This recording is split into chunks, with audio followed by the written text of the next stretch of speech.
61 ہجری 10 محرم کے دن کربلا کے میدان میں جب حضرت امام حسین کا سر مبارک تن سے جدا کر دیا گیا تو فوج یزید نے رسول اللہ صلی اللہ علیہ وآلہ وسلم کی نواسیوں کو قید کر لیا اور امام حسین اور ان کے ساتھیوں کو بے غور و کفن زمین کربلا میں چھوڑ کر کوفہ اور شام کی طرف چلے گئے۔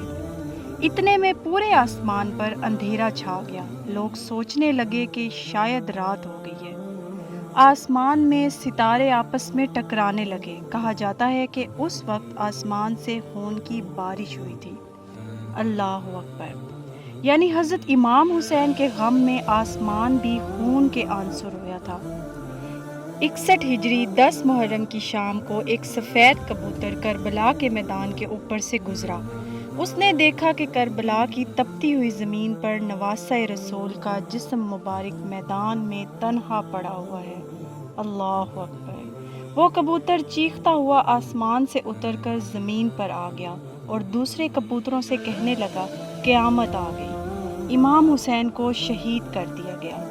کبوتر مکہ میں آ کر پھرنے لگے اور امام حسین کے غم میں رونے لگے، اور اس کبوتر نے اپنے آپ کو امام حسین کے خون سے تر کر لیا اور واپس اڑ گیا۔ پھر وہ کبوتر اڑتا ہوا مدینے میں جا پہنچا اور طواف کے انداز میں حضور اکرم صلی اللہ علیہ وآلہ وسلم کے روضہ مبارک کے ارد گرد چکر لگانے لگا۔ اس کبوتر کے پروں سے خون کے قطرے گر رہے تھے۔ مدینہ کے لوگوں نے جب اس کبوتر کا حال دیکھا تو وہ حیران و پریشان ہو گئے اور آپس میں باتیں کرنے لگے کہ آخر یہ معاملہ کیا ہے۔ اس کے بعد جب مدینہ کے لوگوں کو حضرت امام حسین کی شہادت کی خبر ملی تو ان لوگوں کو سمجھ آ گیا کہ یہ کبوتر حضرت امام حسین کی شہادت کی خبر پہنچانے کے لیے حاضر ہوا ہے۔ اسی لیے بزرگوں نے ارشاد فرمایا کہ دنیا میں جو سفید کبوتر موجود ہیں اسی کبوتر کی نسل سے ہیں۔ اسی لیے اللہ پاک نے ان سفید کبوتروں میں شفا اور برکت رکھی ہے۔ سبحان اللہ! تاریخ میں لکھا ہے کہ مدینہ کے باہر ایک سیام نام کا یہودی رہتا تھا۔ اس کی ایک لڑکی تھی جو ظاہری شکل و صورت میں بے حد خوبصورت تھی، مگر اس کو اچانک کوڑ کا مرض ہو گیا جس سے اس کے ہاتھ، پیر اور آنکھوں نے کام کرنا بند کر دیا اور وہ نابینا ہو گئی۔ اس لڑکی کی حالت دیکھ کر محلے اور اس کے پڑوس کے لوگ اس سے شدید نفرت کرنے لگے کہ یہ مرض اس لڑکی سے کہیں ہمیں بھی نہ لگ جائے۔ جب اس یہودی نے دیکھا کہ سب لوگ اس کی بیٹی سے نفرت کرنے لگے ہیں تو وہ یہودی تنگ آ کر اپنی بیٹی کو لے کر گاؤں سے نکل گیا اور دور جا کر ایک باغ میں رہنے لگا۔ اب وہ یہودی دن بھر شہر میں کام کرتا اور شام کو اپنی بیٹی کے پاس رہتا۔ ایک دن ایسا ہوا کہ وہ یہودی اپنے کام میں اتنا زیادہ مصروف ہو گیا کہ وہ شام کو اپنی بیٹی کے پاس نہ جا سکا۔ جب اس نابینا لڑکی کا باپ شام کو اس کے پاس نہ پہنچا تو لڑکی گرتے ہوئے ایک درخت کے نیچے جا پہنچی اور رونے لگی۔ اس لڑکی نے درخت کے نیچے پوری رات گزار دی۔ جب صبح ہوئی تو اس لڑکی نے محسوس کیا کہ اس کے قریب ہی ایک دوسرے درخت پر اوپر ایک پرندے کی چیخ بھری آواز آ رہی ہے۔ اس آواز میں اتنا زیادہ درد تھا کہ وہ لڑکی اپنے آپ کو روک نہیں پائی اور گرتے ہوئے اس درخت کے پاس پہنچ گئی۔ حالانکہ وہ لڑکی دیکھ نہیں سکتی تھی، پھر بھی سر اوپر کر کے اس پرندے کو دیکھنے کی کوشش کی۔ اتنے میں اس کبوتر کے پر سے خون کا ایک قطرہ اس لڑکی کی دائیں آنکھ میں جا گرا۔ جیسے ہی اس لڑکی کی آنکھ کے اوپر خون گرا تو اس لڑکی کی دائیں آنکھ کی روشنی واپس آ گئی۔ وہ لڑکی اس آنکھ سے دیکھنے لگی۔ پھر خون کا ایک اور قطرہ بائیں آنکھ پر گرا۔ خون کی برکت سے اس لڑکی کی بائیں آنکھ کی بھی روشنی واپس آ گئی۔ سبحان اللہ!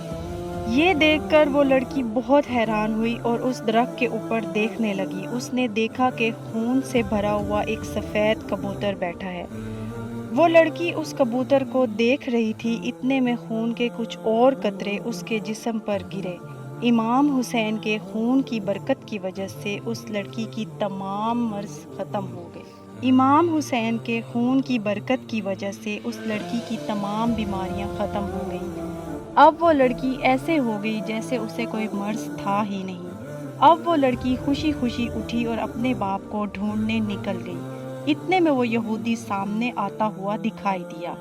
وہ یہودی اس لڑکی کے پاس آ گیا اور اپنی ہی بیٹی کو پہچان نہ سکا۔ اس لڑکی کو اجنبی سمجھ کر پوچھنے لگا، اے لڑکی، تو کون ہے اور یہاں کیا کر رہی ہے؟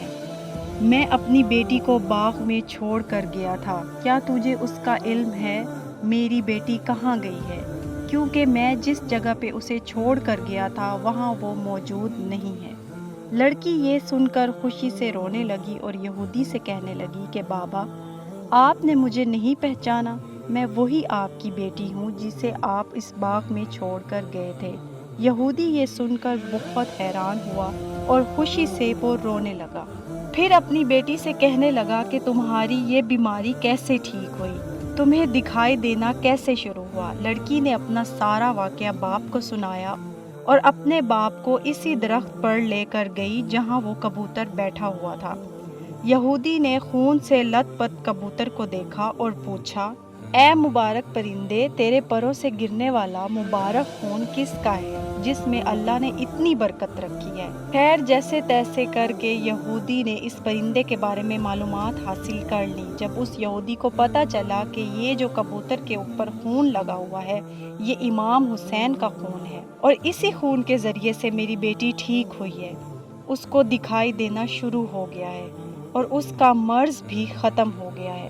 یہودی کہنے لگا، اگر حسین کے نانا حق پر نہ ہوتے، اگر نواسۂ رسول حق پر نہ ہوتے تو آپ کے خون کے قطرے میں اتنی خیر و برکت کا ظہور پیدا نہ ہوتا اور میری یہ نابینا لڑکی کو شفا نہ ملتی۔ اس کے بعد یہودی اپنی بیٹی کے ساتھ وہیں پر کلمہ پڑھ کر مسلمان ہو گیا۔ سبحان اللہ۔